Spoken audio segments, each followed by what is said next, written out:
21번 문제입니다. 21번 같은 경우에는 지금 그냥 일치부합 문제인데요.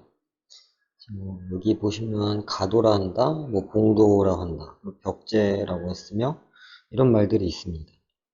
그리고 선지를 보니까 벽제 소리가 더 컸다, 봉도란, 그리고 뭐 감시가 증가했다 이런 말들이 있는 걸 보니까 그냥 단순 일치부합인 것 같습니다. 단순 일치부합을 풀 때 선지를 먼저 보고 거기에서 맞는 이제 본문의 문단을 찾아 들어가는 게 효율적이라고 볼 수 있겠고요. 일단 벽제 소리에 관한 내용이 어디에 있는지 보죠. 여기 벽제 소리가 그렇게 크지 않았고, 여기 경도 잡지 문안을 보면 영좌우의 행차 때 크지 않았고, 지금 병조판서의 행차 때 내는 벽제 소리는 날래고 강렬했다고 한다라고 나오니까 그냥 이거를 이렇게 해놨으면은 뭐 이게 서로 비교가 되는지 안 되는지만 파악을 하기가 어려웠을 수 있는데 그런데라고 나와 있지 않습니까? 그런데 말입니다. 뭐 이런 말이 나오면 그 양자를 이제 비교해주는 그런 단어이기 때문에 여기 삼정승이 좌우 영인 건 알고 계시죠? 그래서 병조판서 행차 때의 벽제 소리가 더 컸다라고 판단할 수 있겠네요. 알 수 있는 것이니까 정답이고요. 뭐 이런 식으로 이제 보시면 되겠습니다. 이게 답이 우연히 1번에 있어서 빨리 걸렸는데 뭐 그렇다고 해서 이게 답이 아닌 게 아닐 수가 없기 때문에 뭐 이 방법에 대한 그 의심 이런 거는 뭐 하실 필요가 없다고 저는 생각을 합니다. 자, 22번 같은 경우에 이것도 역시 일치부합인데 지금 그러니까 보니까 뭐 이런 21번에서 있었던 것처럼 묶어주는 그런 단어가 딱히 없거든요. 그러면 이제 어떤 주제가 있고 방향이 있는 글이다 뭐 이렇게 봐도 되겠는데 그럴 경우에 일단 첫 번째 문단을 위주로 봅니다. 일단 조선이 건국 초부터 가족을 중시하였다. 가족에 대한 얘기일 수 있겠고요. 그리고 두 번째 문단은 남자 집안 양반, 이혼이나 출처의 부정적, 그리고 조선 전기, 조선에서 남자 집안 뭐 이렇게 되어 있습니다. 뭐 선지를 잠깐 보니까 양반 계층보다는 평민이나 노비 계층 뭐 이렇게 비교하고 있고요. 양반 집안은 그래서 저는 이 집안 뭐 신분 계급 뭐 이런 걸 보고 판단을 중심적으로 하겠습니다. 그래서 일단 조선 시대에는 이렇게 나와 있고 다 조선 얘기니까 뭐 조선 시대에는 이런 단어가 크게 뭐 이런 거 중요하다고 생각하진 않고 이혼을 용인하였다 뭐 이런 집안 얘기를 중심으로 보면 될 것 같습니다. 그래서 일단 1번부터 볼게요. 양반 계층보다는 평민이나 노비 계층에서 이혼이 빈번했다고 하는데 일단 여기 그런데 뭐 이런 거 있고 두 번째 문단에서 양반 남자 집안 또한 이혼이나 출처에 부정적이었고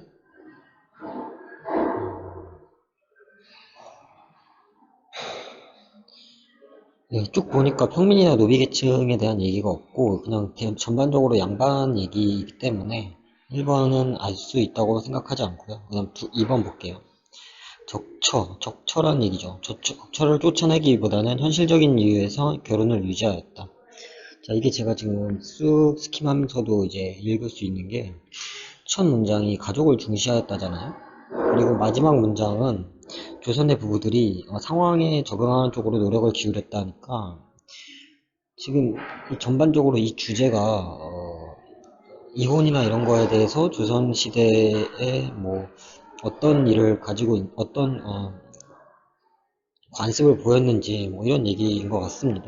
여기 조선에는 이혼이란 없다 이렇게 나오고 적처를 내보내면 적처 지방과의 관계가 단절된다. 재혼을 통해 더 나은 관계를 찾는 것이 쉽지 않은 일이었다. 현실적으로 양반 집안은 그리고 쫓아내기보다는 현실적인 이유 요거까지 맞고 결혼을 유지하였다. 상황을 적응하는 쪽으로 노력을 기울였다. 뭐 이렇게 주제가 있는 문장은 첫 문장이랑 그 단락의 마지막 문장만 읽어도 방향이 정해집니다. 그래서 그 방향에 맞는 선지를 찾으면 더 쉽게 이제 답을 내릴 수 있다라고 생각을 하기 때문에 네, 2번 정답으로 하시면 되겠습니다. 23번 역시 뭐 알 수 있는 것 같아서 뭐 일치부한 문제고요. 지금 제가 처음 발견한 거는 이제 시대죠, 시대. 시간. 그래서 1424년 기준으로, 여긴 1432년 기준, 여긴 1437년 기준, 뭐 이렇게 돼 있을 것입니다. 선지를 보니까 여연군 그리고 동쪽 방면으로 나아가면 뭐 암옥화 뭐 이렇게 되어 있고요. 여연군 역시 나와 있고, 여연군만 싹 찾아볼게요. 여연군 뭐 이런 식으로. 그리고 무슨 군 뭐 이렇게 경원부 여연군 이렇게 나와 있는 거 보니까 그건 전반적으로 이제 줄글로 되어 있지만 이제 공간 배치 문제. 예를 들면 뭐 실험 결과 뭐 바이오 뭐 이런 게 뭐 이렇게 이게 있으면 뭐 세모 뭐 네모가 있고 뭐 별이 있고 뭐 달이 있고 뭐 이런 식으로 나아가는 그런 문제로 보이고요. 그런 문제일 경우 이 본문의 내용을 얼마나 잘 정리하느냐가 주요 포인트라고 저는 생각을 합니다. 일단 첫 번째 문장에서 그 위치를 찾아볼게요. 두만강 건너편 북쪽에 살던 여진족이라고 나와요. 자, 그럼 두만강이 이렇게 있고 건너편 북쪽에 살던 여진족은 서쪽으로 유동해 봉주라는 곳까지 갔다. 여기 봉. 그리고 명은 봉주에 나타나는 건주의를 두고, 자 그러면 지금 여기 건주, 그리고 여기 봉, 그리고 동쪽으로 비에 암옥하, 암옥 이렇게 되어 있겠죠. 잠깐만 이거 좀 늘릴게요 그냥. 자, 요동에 봉이 있습니다. 봉.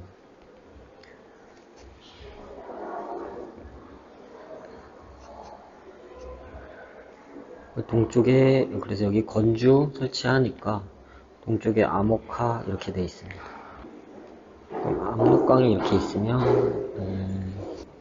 1424년의 얘기는 이렇게 되었고 1432년에서 압록강 동쪽으로 진격해 압록강을 건넜다고 얘기를 하니까 압록강이 이렇게 있으면 여기 암옥하 그리고 여연군 이렇게 있겠네요. 그럼 여연군에서 서남 쪽으로 수백 리 떨어졌으면 여연군에서 서남, 그리고 압록강을 건너지 않았으니까 압록강은 이렇게 생겼겠죠. 그리고 여기 만포 이렇게 있고 암흑화까지 북진해 여진족 토벌, 그리고 거리가 멀어서 그 중간 지점에서 건너오면 안 되니까 여기에 자성군. 그래서 네, 그 다음엔 별 내용 없고요.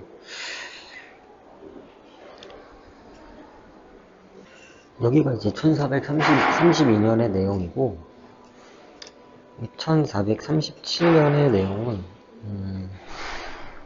똑같이 이렇게 있을 때 만포 건너서 여진족 토벌했다고 나오고요. 그리고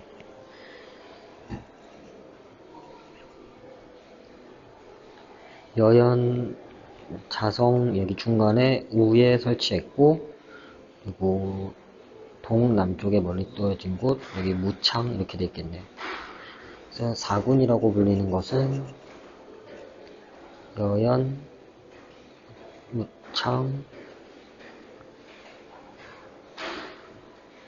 우에 자성 이렇게 사군이고,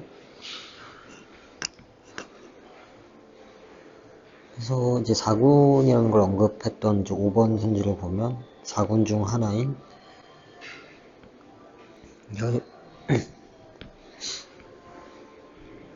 여연군으로부터 하류로 이동을 하면 이천의 부대가 명령에 따라 여진을 정벌하고 건넜던 지역이라고 합니다. 그럼 이게 어디냐? 이천이라는 걸 찾아보겠습니다. 이천,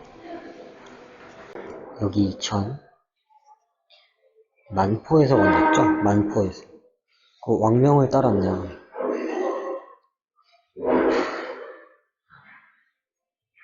네, 세종이 보냈으니까 왕명을 따른 거 맞죠?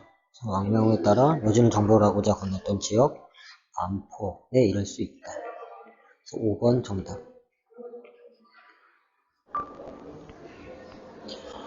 네, 24번 역시 뭐 일치부합 문제로 보이고요. 일치부합 문제에서 딱 부합하는 것은 뭐 이렇게 나와 있잖아요. 그래서 선지를 먼저 보니까 이거 모범기준이나 뭐 평가제, 모범기준, 평가제, 뭐 평가제 이런 거 전형적으로 이제 똑같은 말 반복하게 해서 틀리기 쉽게 만든 것이고, 이거 두 개 확실하게 다른 거 인지를 하시고 가시면 그렇게 어렵지 않을 것이라고 보고,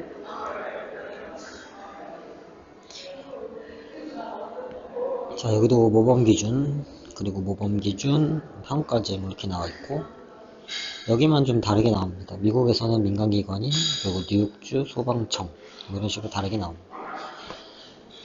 그래서 이제 첫 번째 문단을 보니까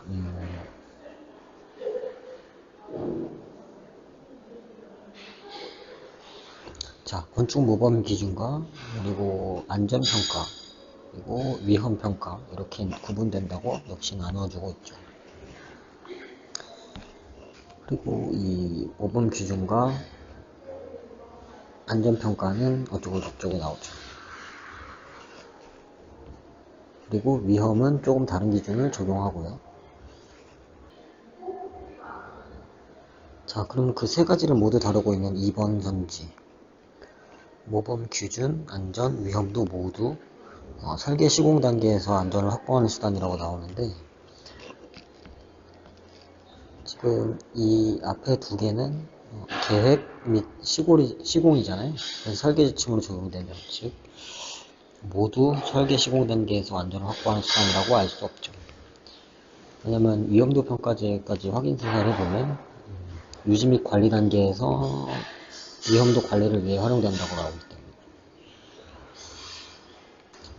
그래서 2번 선지 틀렸다고 판단하고요. 그리고 3번 선지 뭐 이런 거 반드시, 되게 찾기 쉽죠. 반드시 최근에 개정된 기준을 따라야 한다라는 건데, 지금 여기 건축 모범 기준 나오고 그 외의 기준은 개정되기 전 기준을 적용하는 경우도 있다라고 예외를 두니까 3번도 쉽게 아니라고 찾아낼 수 있고요. 미국 얘기인데, 이제 미국 4번, 미국에서는 미국 화재 예방협회, 미국 화재 예방협회라는 주어를 먼저 찾아주는 게 효율적이겠습니다. 미국 화재 예방협회가 뭐 개발하는 건 맞는데 지금 운영하고 있는지, 네, 뭐 운영하고 있는지에 대한 내용은 찾아보니까 없습니다. 그래서 개발하고 있다. 네, 그래서 뭐, 자, 이거는 화재 위험도 평가제가 평가 관리하는 거지, 요게 운영한다고 봐도 되겠는데, 화재 예방협회가 개발 운영 다 하는 건 아니죠. 자, 5번 보겠습니다. 5번 뉴욕주 소방청의 화재 위험도 뭐 어쩌고저쩌고 나와 있는데, 타 기관에서 수집한 정보를 활용한다. 이것도 좀 찾기 쉬운 것 중에 하나가, 뉴욕주 소방청이 있으면 타 기관이라고 했잖아요. 타라는 이 단어 하나가 뉴욕이 아니면 다 된다는 얘기죠. 그러면 여기 화재 위험도 평가제는 공공 데이터 공유 플랫폼을 이용하여 활용한다 나와 있잖아요. 그래서 수집된 주 내의 모든 정보기관의 정보니까 굉장히 이제 좀 확신을 가지고 찍을 수 있는 그런 선지라고 보여집니다. 그래서 5번 정답.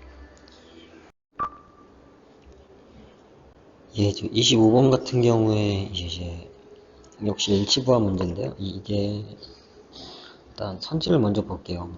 딱히 본문을 제가 힘들게 나눠놔야 될 필요가 없으니까 선지를 보면 1번 보면 독일 자유주의자들은 어쩌고저쩌고 나오고 독일 보수주의자 그리고 사회주의자 뭐 이렇게 나오는데 그러면 이제 쉽습니다. 이게 사회주의자, 보수주의자, 내가 만약에 보수주의 2, 3번을 먼저 보겠다. 그럼 보수주의자를 먼저 보면 되는 거고요. 보수주의자만 있는 것만 찾아서 보면 되는 거고, 그렇지 않으면 이제 뭐 자유주의자, 사회주의자에 초점을 맞춰서 보면 되는 것입니다. 그래서 지금 두 번째 문단부터 이제 사회주의자들이나 보수주의자들이 나오는데,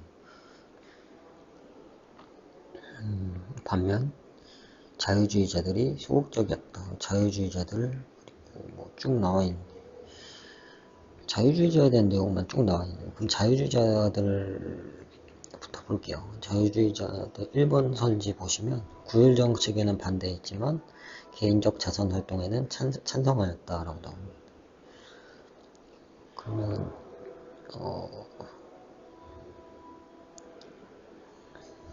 여기 구율 정책이란 단어가 바로 나와 있습니다. 이들은 하는 거 이거 자유주의자들 바꿔놓은 거잖아요. 그래서 왜 바꿔놨지 굳이? 바꿔놓은 그럼 구율 정책이라고 간주에 찬성하지 않다. 찾기 어렵게 만들려고 바꿔놓은 거고요. 그리고 구율 정책이 찬성하지 않았다라는 내용 그 전단 맞아주고 개인적 자선 활동에 찬성하였다. 예, 자선 활동 같은 거 물론 개인이 자발적으로 사회적 약자들을 돕는 것에 반대하지 않고 적극 권장했다라고 나오니까 개인적 자선 활동에는 찬성하였다. 맞는 선지 되겠습니다. 특히나 보수주의자나 사회주의자에 초점을 맞추시더라도 이런 방법으로 이제 푸시길 바라겠습니다.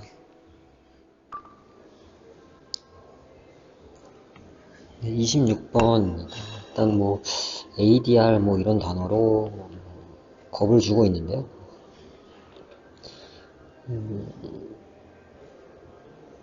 그러니까 일단 문장에 이제 구조를 먼저 보면 일단 ADR이 중재 조정 협상으로 구분이 되고 그리고 그거에 대한 기준이 나와 있고요. 여기 중재는 조정은 협상 요거까지 중재를 앞으로 뺐으면 이게 너무 보기가 쉽기 때문에 이렇게 뒤로 밀어놓은 거거든요.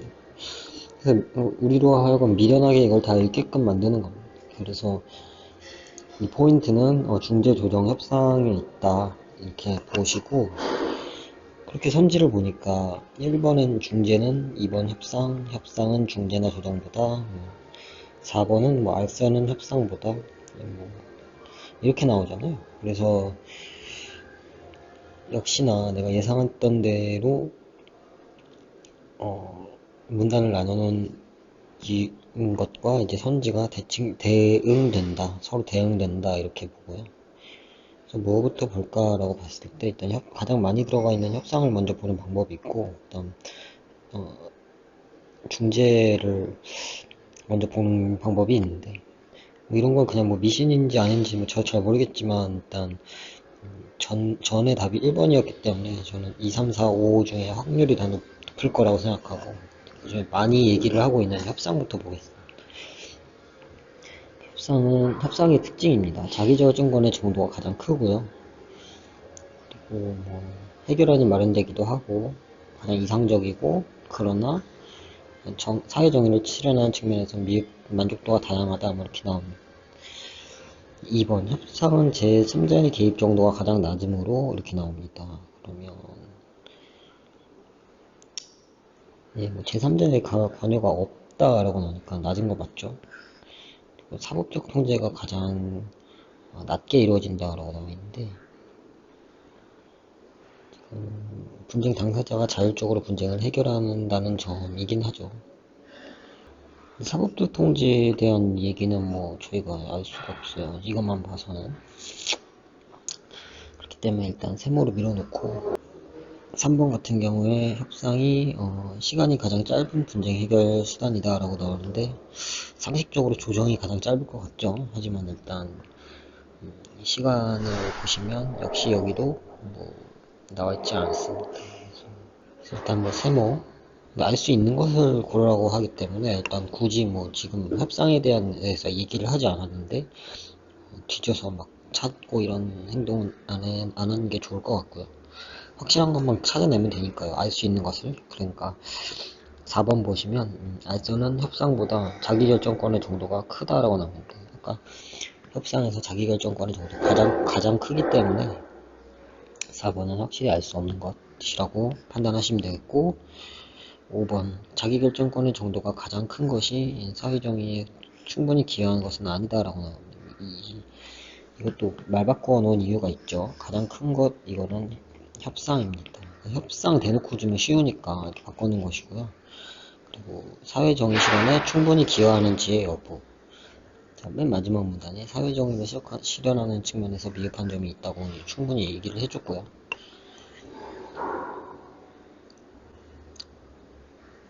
네, 그래서 뭐 5번 정답으로 하시면 되겠네요. 네.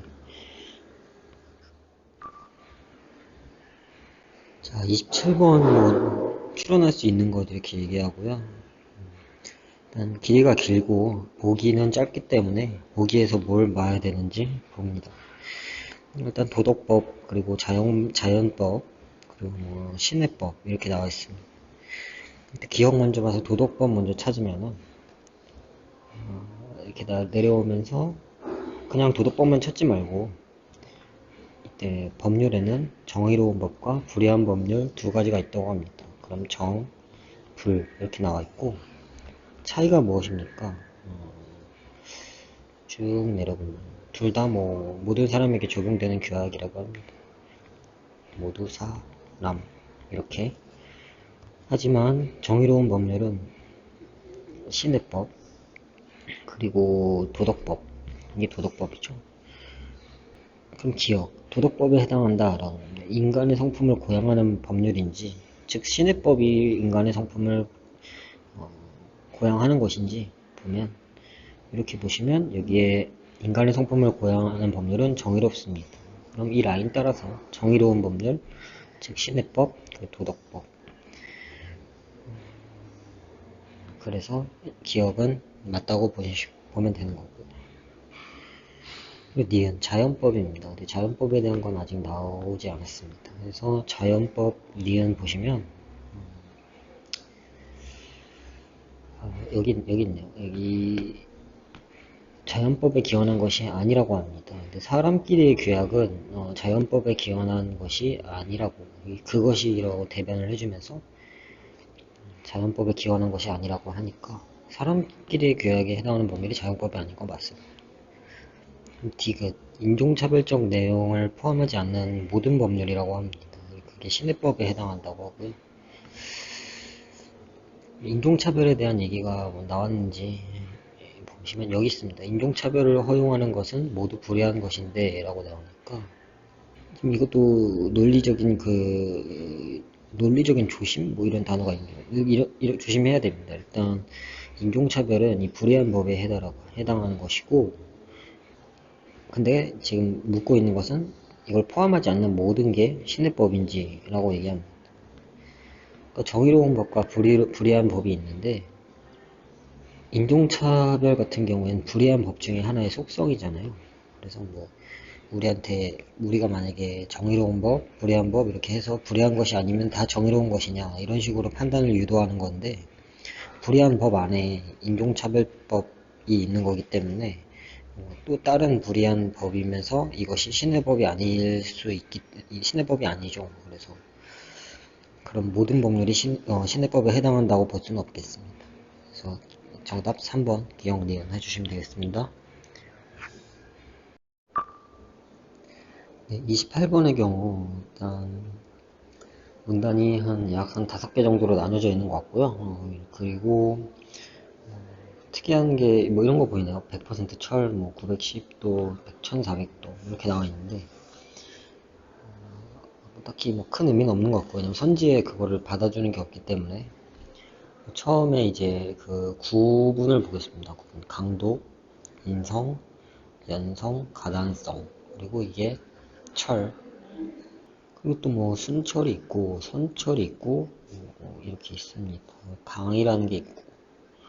근데 그래서 지금 유추해 보면 요 문단에 이 구분을 해 놓은 거, 가단성, 연성, 강도, 인성, 이거를 이 내용이 녹아 들어가 있겠죠.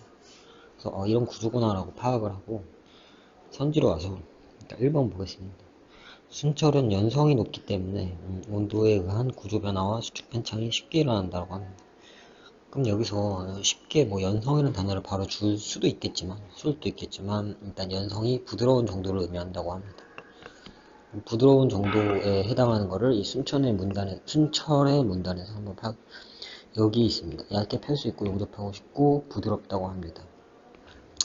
일단 부드러운 거 맞고, 그래서 연성이 높은 건 맞습니다.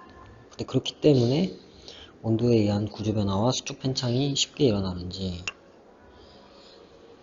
대한 내용은 뭐 일어나지 않습니다. 오히려 나와 있지 않고, 오히려 뭐 수축 뭐 이런 거는 구조 변화 뭐 910도 뭐 1400까지 유지된다 뭐 그 이상에서 뭐 이렇게 나오는 거 보니까 온도에 의한 구조 변화가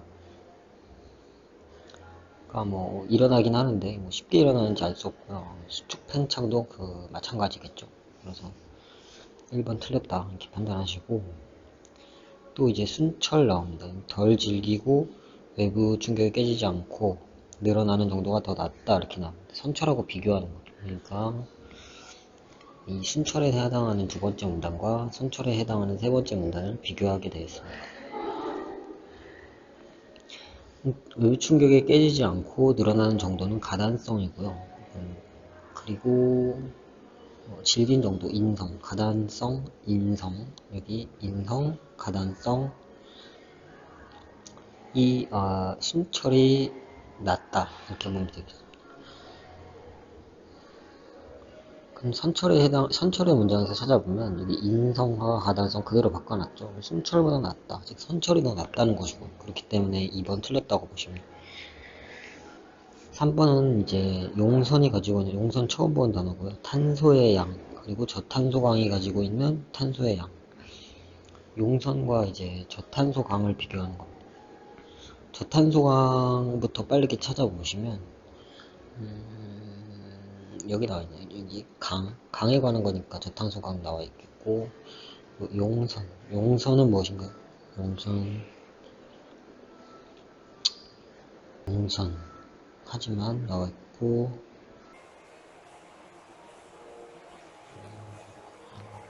여기 나와 있네요. 여기 선철을 용선이라고 한다. 즉 용광로에서 나와 가공되기 전.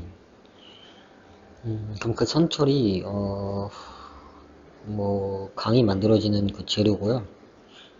그럼 보십시오. 지금 이 용선이 선철이 되고 그게 강이 되는 것입니다.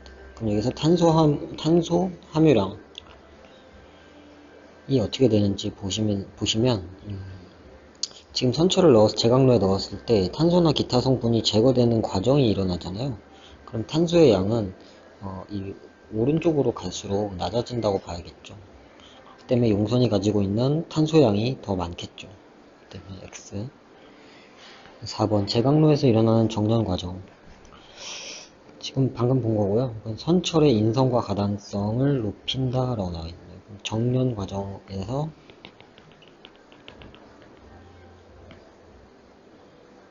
여기 정년 과정에서 지금 여기 나와 있네요. 질기다, 이거 여기 위에 봤을 때 인성과 그리고 이거 쭉 가단성을 높인다. 강이 만들어지는데 강이 이런 인성과 가단성이 강하다라는 거니까 높아진다는 거죠. 정년 과정을 통해서 강이 인성과 가단성이 강한 강이 나타나기 때문에 높인다, 맞게 되겠습니다. 맞는 선지입니다.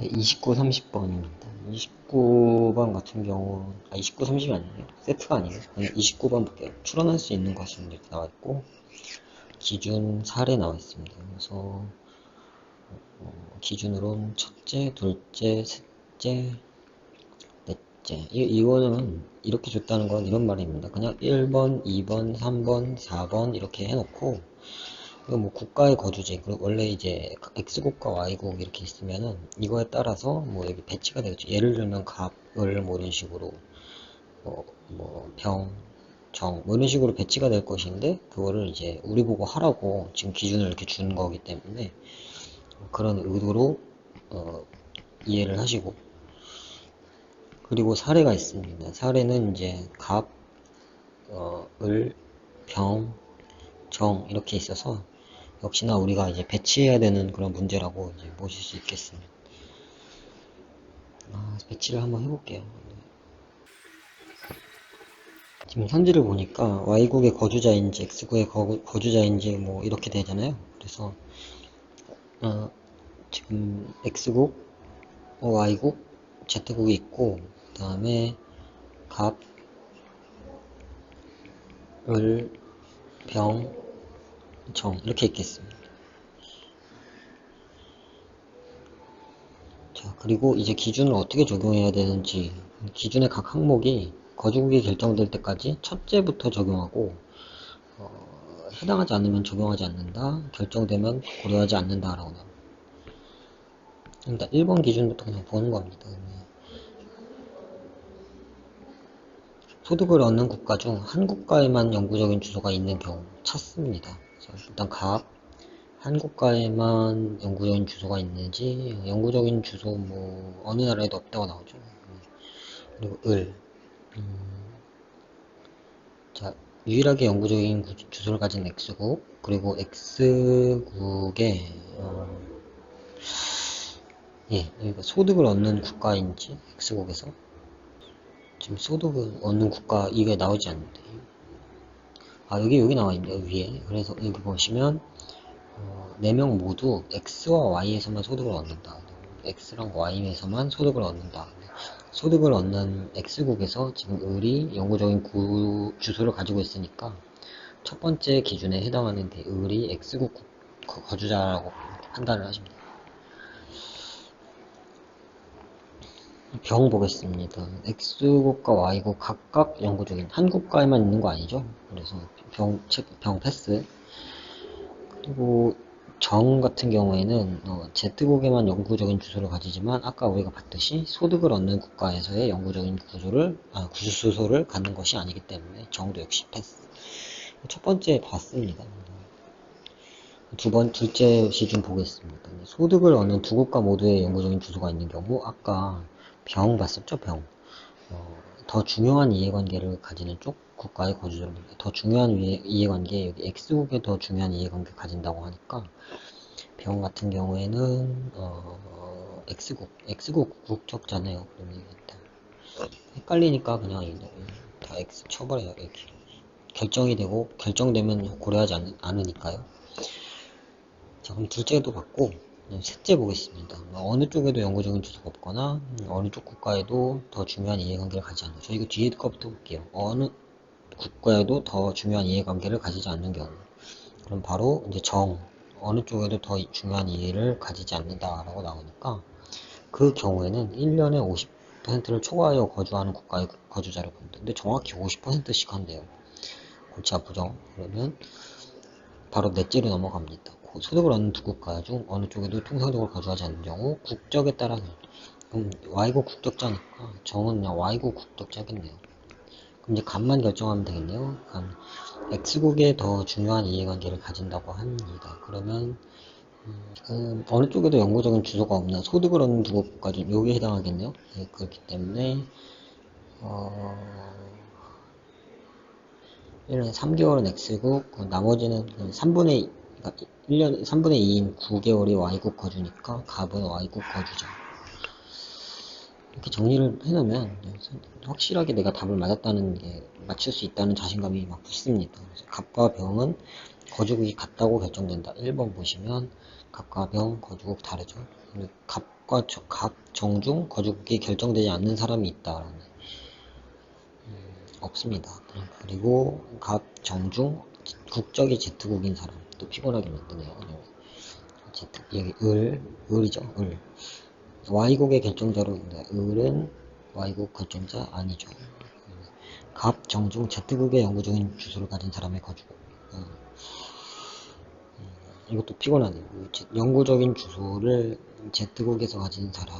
그럼 이걸 그냥 을, 병 중에서 Z국의 주소를 가진 사람이 있는지 보죠. 일단 을은 아니고 병은 역시 Z국의 영구적인 주소를 가진 사람이 없습니다. 아니죠. 요것도 봐야겠죠. 아니, Z국의 영구적인 주소를 가진다고 합니다. 근데 X국. 아무튼 X국으로 결정되지 않았기 때문에 뭐 그렇죠. 그렇게 볼 필요가 없습니다. 예. 지금 논리식으로는 이렇게 보면 안 되지만은 지금 이런 경우에는 딱 이렇게 봐도 됩니다. 예. 그러니까 정을 검토하지 않아도 된다는 거죠. X국으로 결정된 거는 을하고 병밖에 없으니까. 예. 그래서 5번이 정답이고, 그리고 X국의 거주자로 결정된 사람의 수와 Y국으로 결정된 사람의 수는 같다. 이렇게 둘 같은 거 보여요. 네.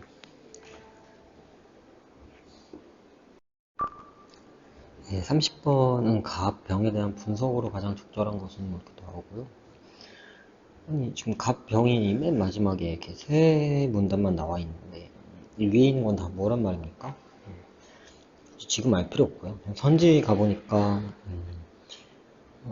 내적 타당성을 확보하기 위한 갑, 그리고 내적 타당성, 외적 타당성, 그러니까 외적, 내적 이런 거 되게 헷갈리기 쉽거든요. 그래서 뭐 일단은 그러면 인물 중심으로 볼지 타당성 중심으로 볼지 한번 결정을 하셔서 저는 인물 중심으로 보겠습니다. 갑, 병 이렇게 있습니다. 그럼 이건 뭐 사람마다 다른데 전 을부터 보겠습니다. 을 같은 경우에는 읽어봅니다. 월드컵이 개최되었고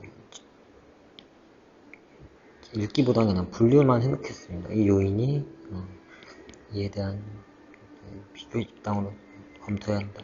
네, 무슨 말인지 잘 모르겠고요. 그럼 을이 내적 타당성인지 외적 타당성인지 위에서 힌트를 찾아봅니다. 그러면 영어의 외적 타당성을 확보하기 위해 여기 나와있고 내적 이렇게 나와있습니다. 그럼 외적 타당성을 확보하기 위해 검토하자는 것이냐면 역사 요인과 관련한 타당성을 검토하는 것이냐. 외적 타당성은 연구 대상인 표본의 수나 집단의 대상 지정과 관련이 있고, 지금 밑에 내적 타당성에 보시면은 역사 요인과 선택 요인에 따른 오류를 제거해야 된다고 하잖아요. 그리고 역사 요인, 그리고 선택 요인 이렇게 나와 있는데, 지금 3번 같은 경우는 외적 타당성을 확보하기 위해 역사 요인이 내적으로 바뀌어야겠죠. 3번은 틀린 거고, 역시 2번에 봤을 때 내적을 했을 때 선택 요인과 관련된 타당성. 그래서 선택 요인 한번 읽어봅니다. 비교 집단 설정했지만 비교 집단 잘못 설정한 것이다. 제거하기 위해서는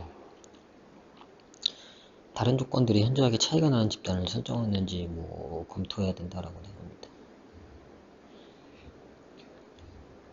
자, 지금 독립변수라는 거는 지금 독립변수 이외에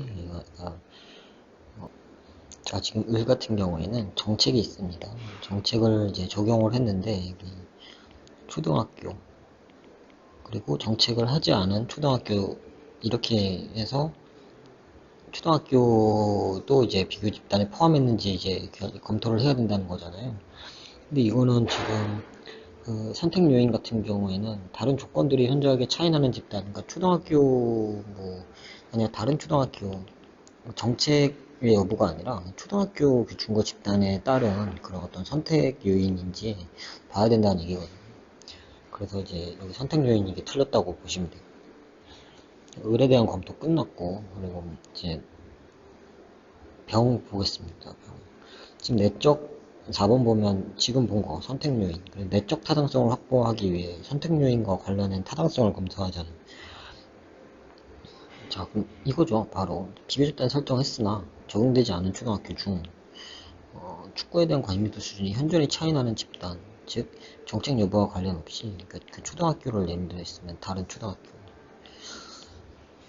지금 결과가 지금 관심도 2배 증가하는 건데 관심도 2배 집단하지 않은 것도 이제 어, 봐서 그래서 내적으로 내가